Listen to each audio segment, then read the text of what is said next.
Hey guys, Mr. King here. Today we're going to be talking about the oceans, and we're going to talk about how the oceans were formed on planet Earth, and we're also going to talk about what is inside the ocean water, and also how the ocean water temperature changes as you get deeper in the water, and how the amount of pressure that it pushes down also changes as you go deeper. So we're going to kind of be talking all about oceans today. And a great place to start with is, where did the oceans come from? Scientists believe that billions of years ago, oceans formed from volcanic eruptions that released water vapor. So they think we had all these different explosions from volcanic eruptions, and the volcanoes released all this steam or water vapor from inside the earth. And you guys know, we were studying the water cycle. We talked about how water vapor goes up into the air, and then it cools and condenses and forms clouds. And after you have too much water vapor in the air, the clouds can't hold it and it comes down as precipitation. So scientists believe that the clouds gathered all this water vapor and steam from the volcanic eruptions, and it became too heavy, and we had these torrential rains, these downpours that lasted for a long period of time and dumped huge amounts of water on the earth, and it was not able to soak in, and so it piled up and it left us with the oceans. So check out this video, it's kind of cool. It shows a little bit about how scientists think everything formed.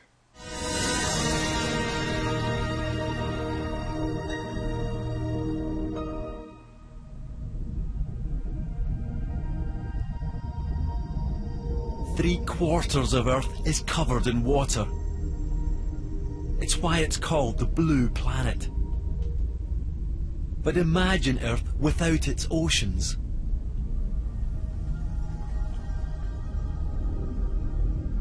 And instead, with all the water in the world gathered together in a ball.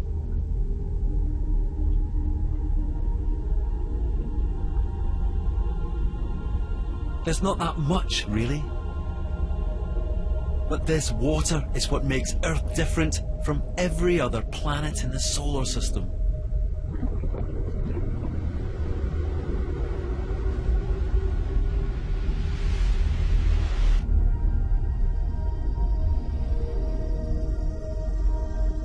The oceans have been here for almost 4 billion years, carving the coastline, driving the climate, and controlling the destiny of life itself.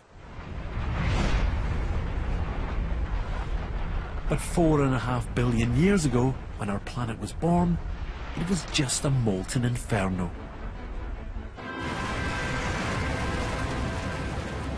There was no place for any liquid water at all.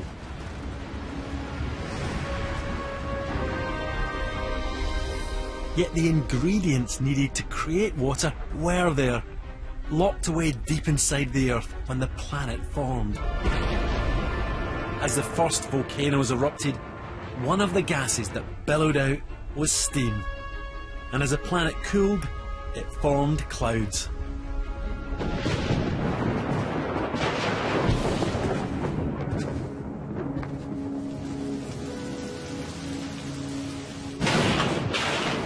It rained for thousands of years.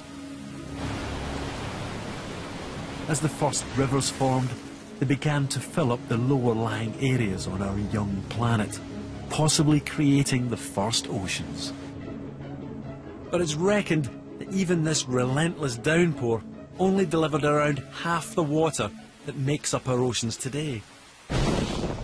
The rest came from outer space. This is a comet, filmed in 2005. It's about 4 miles across, and like all comets, it's made of rock and water in the form of ice. To discover just how much water comets contain, scientists deliberately crashed a space probe straight into it.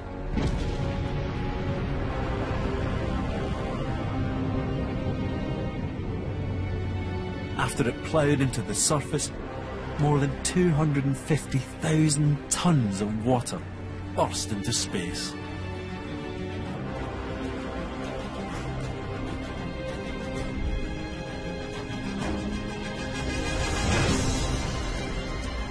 In Earth's formative years, it was hit by thousands of comets like this.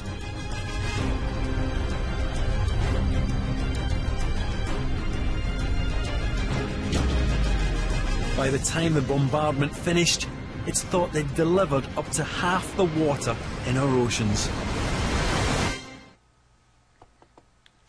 So it kind of gives you an idea about where they think the oceans come from, and this is all speculation on scientists' part, and it's through their best investigations and their best experimentation. That's what they've come up with. So you got a combination of volcanoes erupting and giving a bunch of steam to the air where it condenses and forms clouds and rains. And then they also have these comets crashing into Earth, and they tested it out and crashed a space probe in there in 2005, and they said, yeah, there's tons of water in here, and that definitely could make a big enough impact to form some oceans. So what's in this ocean water that was created? It contains a bunch of dissolved substances that make it salty. For you guys who have been in the ocean before, probably your first time, when you came up, you started licking your lips and you could taste how salty it was, or maybe you spit it out.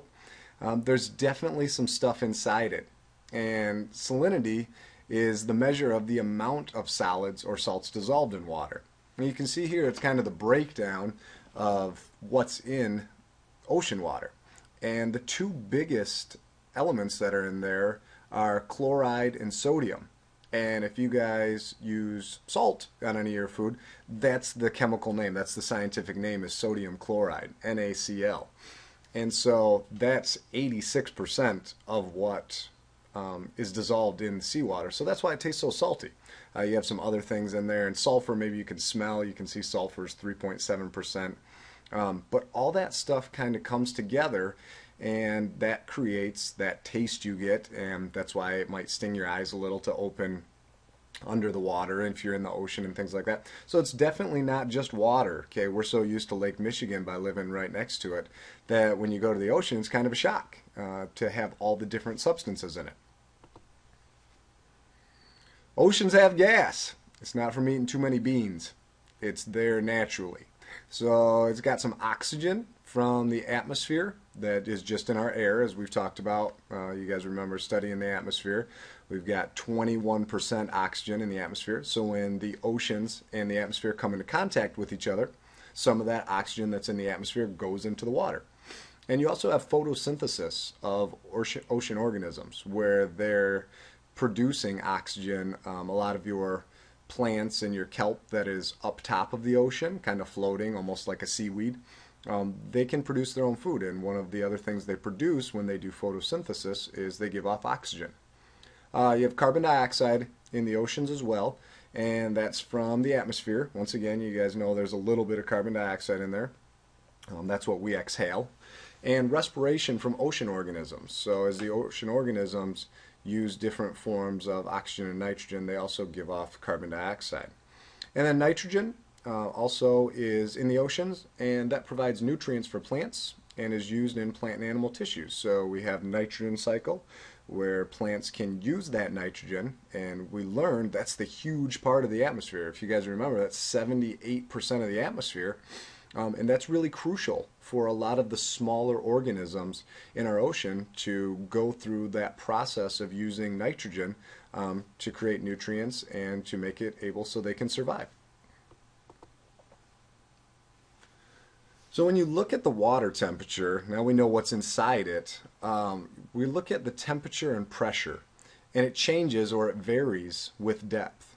We've got three main layers of water temperature. The first one is the warm surface layer, and that's found near the equator, and that's like your top of the water. And near the equator is where the water is the warmest, because those rays of the sun are most direct there. The equator is kind of right in the middle, and that's the spot that kind of bulges out on the earth. They get the most rays of sun. And so that's going to be your warmest water. Now if you go deeper than that, go about 200 meters down, that's where the thermocline is. And at about 200 meters is when it makes it difficult for the sun to get through the layers.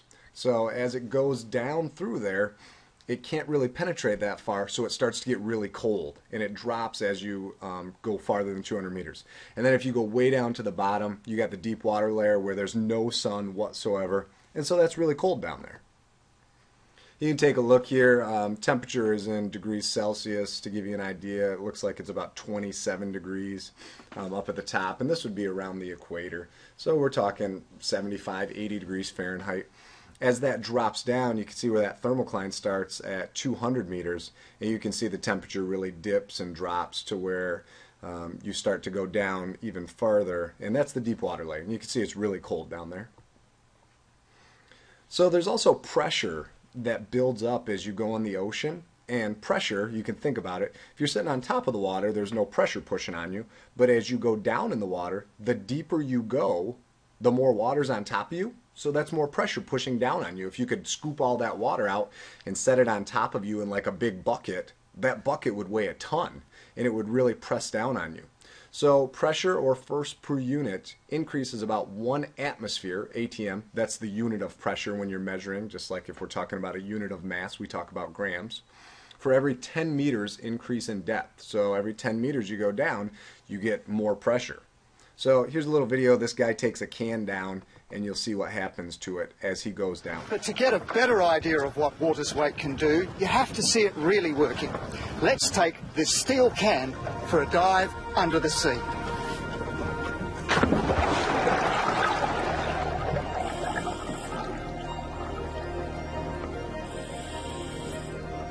can see it's already being pushed in as he's only gone down a little bit of distance. Down here at 20 meters deep, this empty square can is being crushed by the weight of water above it. The weight presses downwards, but water, being liquid, tries to spread out everywhere. It pushes on the can from all sides. But look carefully. The sides are crushed a lot, the bottom and the top hardly at all. The sides are a large area, so they're getting the most force. More water can get at them than at the ends, which have a smaller area. This gives us the concept of pressure, which is force per unit area. Here at 20 metres, the pressure is 3 kilograms on every square centimetre. The top and the bottom are about 200 square centimetres each, so they're getting a force of about 3 times 200. That's 600 kilograms of force. This makes sense because the top is smaller than the But sides. the sides So there's less are water each pushing about on. 400 There's less space square to push on. centimetres, and they're getting double. 1,200 kilograms of force pushing in. So since the sides are about twice as big, they get about twice the force. That all makes pretty good sense. All right, guys. So hopefully this helps you a little bit with oceans. We'll do some more work with it in class. Don't forget to do that quiz on the back. Write some good challenge questions, especially if you guys have some experience in the ocean. These should be some good ones to think about and some kind of fun ones to play around with and give people some good challenges to think about. All right, everyone have a great night, and I will see you guys in class tomorrow.